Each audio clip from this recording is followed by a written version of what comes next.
Bonjour à tous, bonjour à toutes et bienvenue dans Tech24. Au programme cette semaine, caméra intelligente, reconnaissance faciale, détection de l'iris ou même de nos émotions.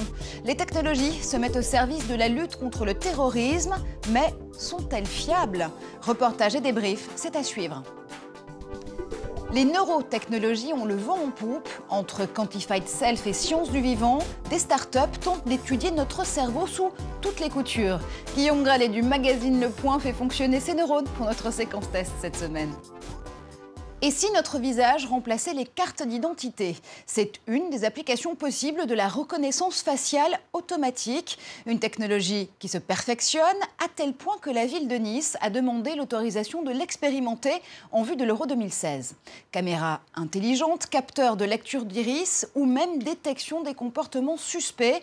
La sécurité se fait de plus en plus tech pour aider à la lutte contre le terrorisme. Magali Boissin. Des caméras intelligentes capables de traquer des suspects et de donner l'alerte. Des capteurs pour lire l'iris de chaque voyageur et éviter les fausses identités, quand les dernières technologies se mettent au service de la lutte contre le terrorisme. 13 novembre 2015, le cerveau des attentats est en fuite.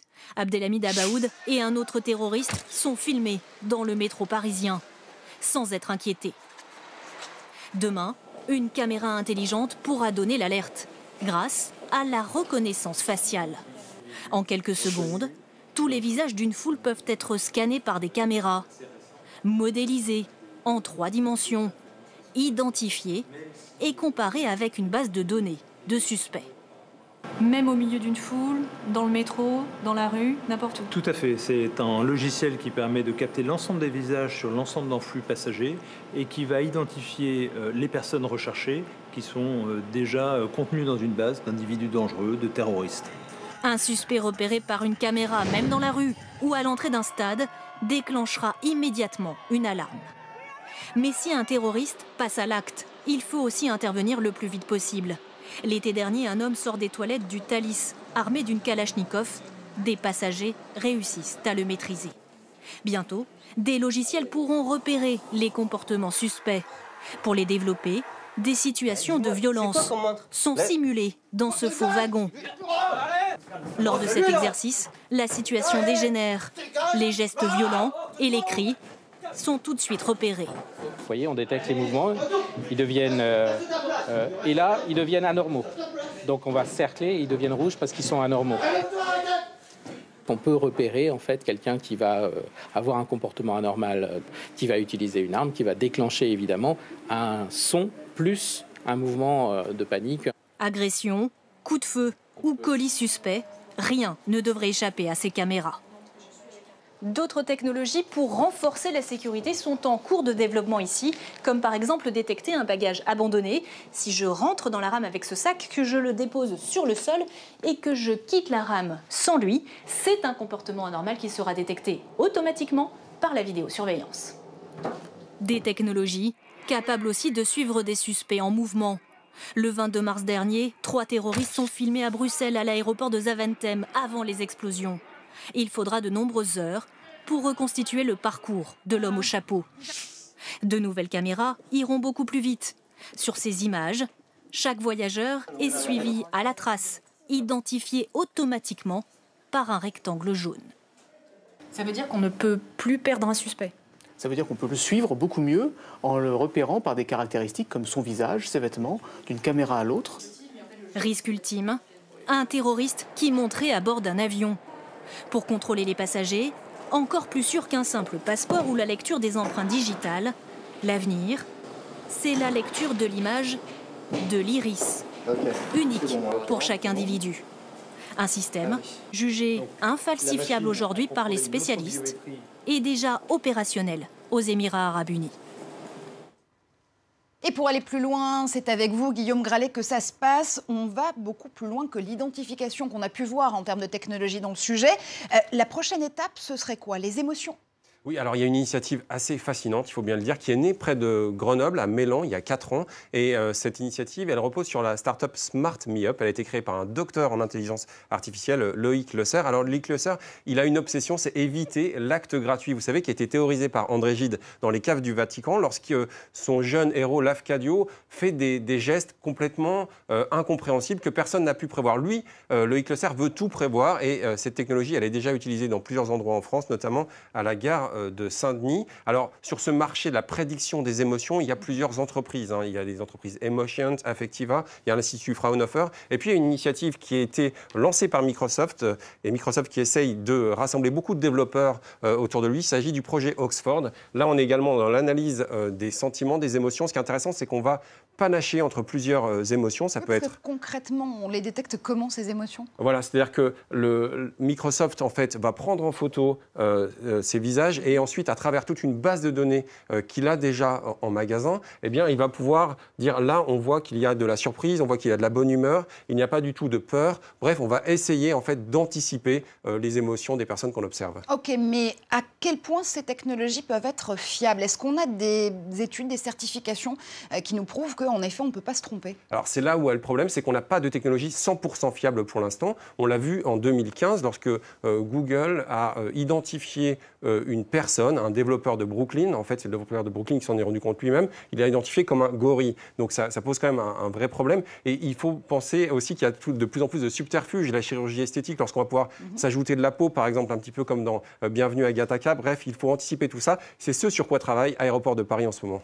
Et ensuite, il y a aussi un autre danger, c'est-à-dire qu'on imagine qu'on peut très bien croiser ces technologies, à la fois des technologies de surveillance avec de la reconnaissance faciale par exemple, et puis un ajout de données personnelles. Ça aujourd'hui, ça existe ? Le véritable enjeu, c'est de cloisonner toutes les données, parce qu'effectivement, il y en a de plus en plus qui sont rassemblés dans un petit nombre en fait, d'objets. Je voulais vous donner l'exemple en fait, de la carte d'identité électronique estonienne. Alors en estonien, on s'est renseigné, Marjorie, on dit ça ici, Tunnistus. Ne m'insultez pas tout voilà. de suite.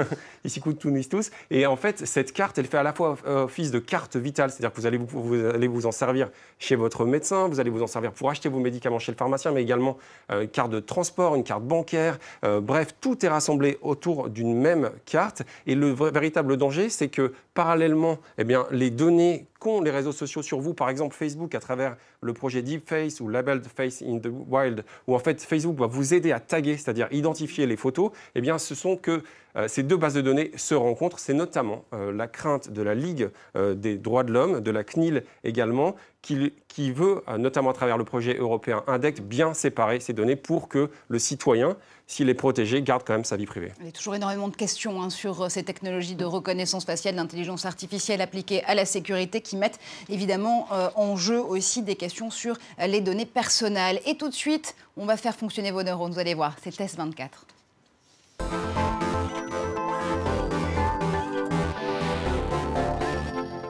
Le cerveau est un des systèmes les plus complexes au monde. Alors pour percer ces mystères, des start-upers font fonctionner leurs neurones. Ils inventent des casques pour améliorer les performances cognitives. Justement, on en a un en plateau avec vous, Guillaume.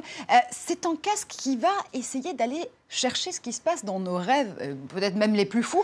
Mais justement, ça tombe bien parce qu'il s'appelle Dream avec 2 E, comme ça, son nom ne l'indique pas. Oui, cette start-up, donc une start-up française, encore une, hein, bravo, qui s'appelle Rhythm. Et en fait, elle veut nous faire rêver, nous faire bien rêver, parce qu'elle a observé, alors c'est un appareil électronique, hein, je vais le chausser juste pour vous montrer. Il faut pouvoir dormir avec vous. Il y a une nouvelle version qui sortira en début 2017. Là, c'est un prototype bien abouti. Pour ne pas avoir peur du ridicule. Mais bon, on ne l'a pas, il faut vous en être rendu compte. On va pouvoir le recharger ici, le mettre en route là. Ce qui est intéressant avec cette start-up, c'est qu'elle veut mesurer notre encéphalogramme, c'est-à-dire que notre cerveau, on a une mini-centrale électrique, même au repos, dégage des impulsions électriques. Et en fait, ce sont ces impulsions que va mesurer cette start-up pour, en retour, en fait, dégager ce qu'on appelle un bruit rose, c'est-à-dire un bruit qu'aime beaucoup notre cerveau en phase de sommeil profond pour que ce sommeil profond soit le plus long possible. Et oui, parce que le cerveau, c'est devenu à la fois un business pour certaines startups, mais c'est surtout encore un grand défi scientifique, Guillaume. Oui, c'est la nouvelle frontière pour les chercheurs. Alors, ça mobilise la Maison-Blanche aux États-Unis, mais également l'Union européenne avec le Human Brain Project. En fait, la difficulté, c'est de cartographier un nombre énorme, 100 milliards de neurones par personne. Ces neurones, elles communiquent entre elles à plusieurs dizaines de millions de connexions instantanées. En fait, il faut une puissance de calcul assez phénoménale. Pour vous donner un ordre d'idée, en Europe, on pense qu'on aura des résultats probants en 2023-2024. Mais ce qui est intéressant avec cette start-up, c'est qu'elle va analyser, permettre d'avoir une analyse individualisée de votre sommeil pour jouer sur votre sommeil profond, mais également sur la phase de réveil. Lorsque vous êtes le plus à même, eh bien, elle va vous envoyer un petit signal. On est donc juste au début de cette grande quête du cerveau. Allez, très rapidement, on termine avec une dernière start-up, Melomind. Vous l'aviez déjà repéré en 2014 et puis au CES cette année. Oui, alors Melomind lance son prototype. Alors avant, on essayait d'avoir un bon sommeil. Là, on va essayer de nous relaxer avec un autre casque qui va vous proposer, va regarder comment vous réagissez à certaines musiques et va vous permettre d'adapter ces musiques pour que vous soyez le plus relax possible. Parce que d'après le CDE, il y a quand même un tiers des personnes dans le monde qui sont stressées. Deux beaux projets français intéressants à suivre dans les prochaines semaines. Allez, restez décontractés. Merci infiniment, Guillaume. Vous l'avez compris, c'est la fin de cette émission. Merci à vous de l'avoir suivi. On se retrouve comme chaque semaine sur tous les réseaux sociaux dans la mesure où vous ajoutez le hashtag TAG24 à la fin de vos messages. Restez connectés, on se retrouve très vite en plateau.